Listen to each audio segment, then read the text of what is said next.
Hello and welcome to my channel. Now, I haven't posted for quite a while and I've been going through a bit of a creativity block, if you like, since I've been back from the Philippines, and the weather's not been very good, and I've been making some changes, fairly drastic changes with my career, believe it or not, and my business. So it's really taken up some time. Anyway, I've forced myself out today, because sometimes you just got to force yourself out to do these things, and once you're out, it's fine. So I've come to a lake that I was here probably about 14 months ago and created a video. But today is a bit different in that I've bought the Canon M50 Mark II with me, which is as normal out of my selection of 2 or 3 cameras, but I've actually purchased a second-hand or a used lens from mpb.com. They're not sponsoring this, by the way, but a great company. I had a few issues when I was trying to pay, and they really did help me out. Really nice staff. And so, you know, I really rate them. You can order from them, pay online, and they send it to you. And every photo you see of the second-hand equipment is of the actual equipment. So I've purchased this lens here. It's an EF-S lens, so it's not made for this particular camera. So to use this EF-S lens, I've needed to get a Viltrox adapter, so it adapts from the EF-S mount onto the EF-M mount, so I can actually mount this lens on the camera. Now it's a 18 to 250 millimeter, so I've really been looking for something like this, because I've got the Canon 18 to 150, and that's brilliant. It really is good. It's my sort of go-to lens, if you like. And I've got the 55 to 200, which again I didn't like at first, mainly because I didn't have the range. But it's a brilliant lens, and it's fairly light, and you can really get some good shots with it. In fact, I think the last time I was here, it was the 55 to 200. 14 months ago, and that's when I was considering selling it. But it's brilliant, I love it, I would never sell it, but it was just the range that was missing. So when I found this Sigma, this is a Sigma 18 to 250, I thought I've got to give it a go, because this gives me the wide range from 18 all the way through to a zoomed in range of 250. So absolutely brilliant. But I've got to try it out. Now I find I've had a couple of little shots at home that I didn't record, but basically the focus seems to work really fast, which is good, but we're going to test it out today. And also I've noticed that it's a bit noisy. Okay, when it is focusing, it's a bit noisy compared with the other lenses that I've got, the EF-M lenses. But nevertheless, we'll just see what it does. So I like this lake, and it's cloudy day, but the sun's in and out sort of thing. So let's give it a go and see what sort of shots we can get on this fairly cold but sunny day. Going to see if I can get a shot down here. I've got a couple of piers. Let's just turn this round for you. Okay, we've got these little tiny boating piers coming out here. Got a nice blue and cloudy sky in the background. Let's just see what sort of shot we can get. Okay, I've found my first shot here.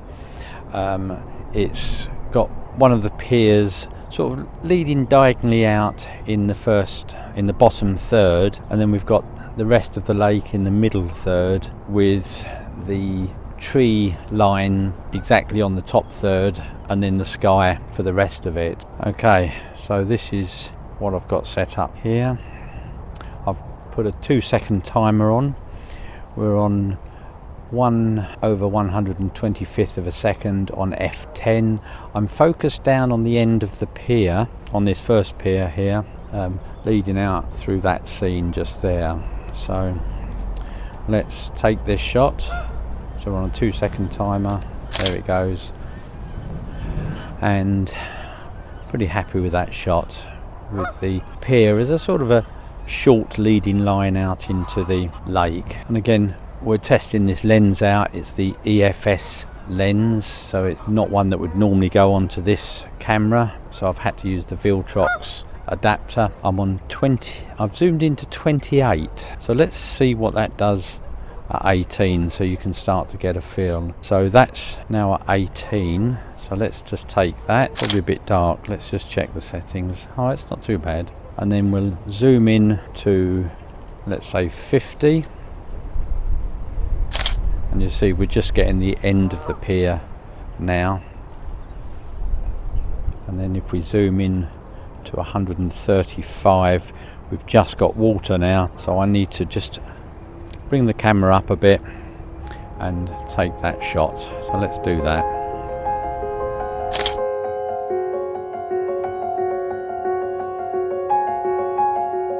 So we're now zoomed in to 250, and I need to just lift the camera, point the camera up slightly so we've got some of the sky there.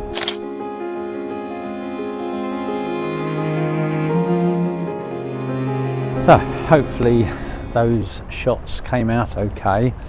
Just testing the zoom really, and see the difference between 18 through to 250 with roughly the same scene. So I'm just going to walk further around the lake just to see if we can find any more reasonable shots. So we've got a really nice scene here. I'm going to see if we can set the tripod up again and get a scene across here with these trees and the lake in the background. Not quite sure yet, but I'm just going to get the camera out and see what we can do. Okay, so this is the scene that I'm looking at now. I'm trying to use two trees, sort of frame the shots. We've got the tree nearest us and then a tree a little bit further away as a left and right frame. Then we've got the wall that's going across the front of the lake as a sort of a diagonal line, and then we've got the lake and then the trees in the background. And what you'll notice here is that we've sort of got sets of triangles. We've got the grass in front with the trees on, it's like a triangle. Then the wall and the trees right in the far background make a triangle of the lake itself. And so I just thought this was personally a nice shot. Obviously beauty is in the eye of the beholder, so tell me what you think. But again, here I'm zoomed into about 28. I'll put the actual figure up on the screen when I show you the photo in a second. And I'm at 1/80th of a second on f9, and I've focused just in front of that wall. So I've got a 2-second timer on. We're on 100 ISO. Everything's manual today. Here we go. And there's that shot. So we're going to see just how sharp this Sigma lens is on this camera, and that's why I've done f9, so we can actually get a lot more in focus. So let's just move around and see what else we can get. So far I'm finding this lens okay. It's a little bit on the heavier side than I'm used to with this particular camera. It's a bit like when I take my full frame camera out, that just feels heavy in the hand all the time, and this lens does make you feel a bit like that. But nevertheless, it is, in my view, performing okay, focusing really well. I just wish it wasn't quite so cold. I'm actually frozen. I'm looking forward to the day I can go out with a t-shirt and no hat. But now, last time I was here I actually took a photo here because there's a house just across the lake, and I just feel that's a nice shot. It's just so windy. I've got to try and keep the camera as still as possible and maybe use a faster shutter speed. Let's just show you this scene. So it's across there, and right in the distance there's a house with sort of white painted walls and bricks as well. It just seems to make a nice scene across there. We're going to see what we can do, because the last time I was here I was with the 55 to 200, and we've got just that little bit extra.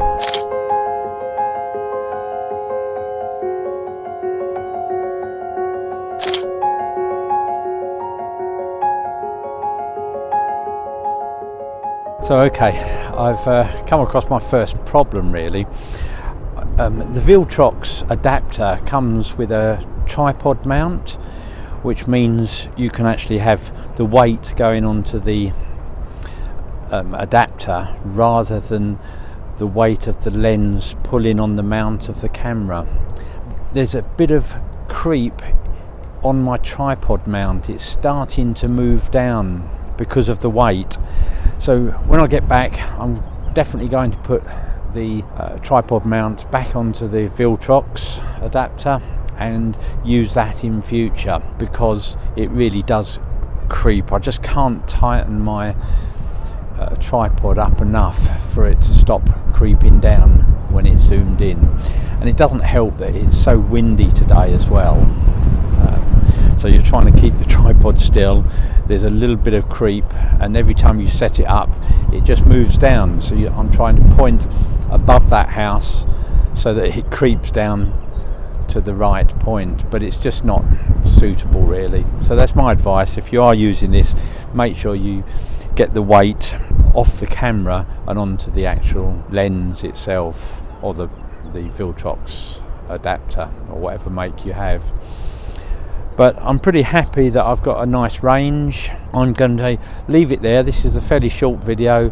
I'm absolutely freezing and I need to get back and warm up. So I'm back in the warm now, nice and warmed up, unbelievably cold.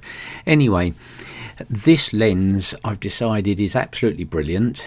It is a bit heavier, so that's the only thing I don't like about it compared with the EFM range of lenses. This does make you feel like you've got a lot bigger camera basically, but nevertheless it's really good focus. The autofocus is fast, really good, and I've got a much better range. It goes all the way from 18 through to 250, and I don't have to keep changing lenses. So I am going to keep it and use it in the future for other outings. Anyway, if you like that video, please give me the thumbs up, and if you haven't subscribed yet, please consider subscribing and clicking that notification bell so that you don't miss future videos. And I look forward to seeing you in the next video.